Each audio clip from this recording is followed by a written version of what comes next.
ভারতে চলছে আইপিএল, পাকিস্তানে চলছে পিএসএল। একই সময়ে চলমান চিরপ্রতিদ্বন্দ্বী দুই দেশের দুটি ফ্র্যাঞ্চাইজি লিগের মধ্যে যে আইপিএল নিয়ে বিশ্বজুড়ে ক্রিকেট প্রেমীদের আগ্রহ বেশি, সেটি বোধহয় না বললেও চলে। আইপিএলে বিশ্বের বড় বড় তারকারা খেলেন, সম্প্রচারিত হয় বেশি দেশে, বিজ্ঞাপনের বাজারও বিশাল।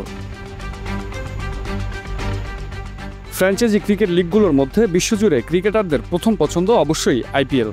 সেখানে ডাক না পেলে তারা অন্য লিগগুলোতে খেলার সুযোগ খোঁজেন, কারণ আইপিএলে খেলে যে পরিমাণ টাকা পাওয়া যায় অন্য লিগগুলো তার কাছাকাছি পরিমাণের অর্থও দিতে পারে না। আইপিএল নিলামে যেমন এবার সবচেয়ে বেশি দামে বিক্রি হয়েছেন ভারতীয় wicket keeper batsman Rishabh Pant. Lucknow super giant তাকে দলে ভিড়িয়েছে ২৭ কোটি রুপিতে।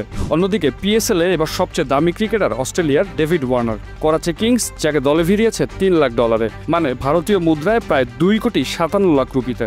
মানে পিএসএল এর সবচেয়ে দামি ক্রিকেটারের চেয়ে প্রায় 10 গুণ বেশি টাকা পাচ্ছেন আইপিএল এর সবচেয়ে দামি ক্রিকেটার।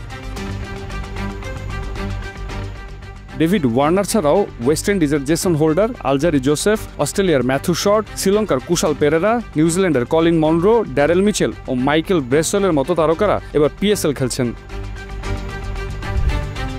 চলুন দেখা যাক এবার পিএসএল এর সবচেয়ে দামি 10 ক্রিকেটারের তালিকায় আর কারা রয়েছেন। এবার পিএসএল এর সবচেয়ে দামি ক্রিকেটার অস্ট্রেলিয়ার ডেভিড ওয়ার্নার। অস্ট্রেলিয়ান এই ওপেনারকে দলে ফেরাতে করাচি কিংস খরচ করেছে $3 লাখ। দ্বিতীয় স্থানে থাকা সবার মূল্যই $2,20,000। সে তালিকায় রয়েছেন ড্যারেল মিচেল, বাবর আজম, ফখর জামান, শাহিন আফ্রিদি, নাসিম শাহ, সাদাব খান, সাইম আইয়ুব, ম্যাথিউ শর্ট ও মোহাম্মদ রিজওয়ান।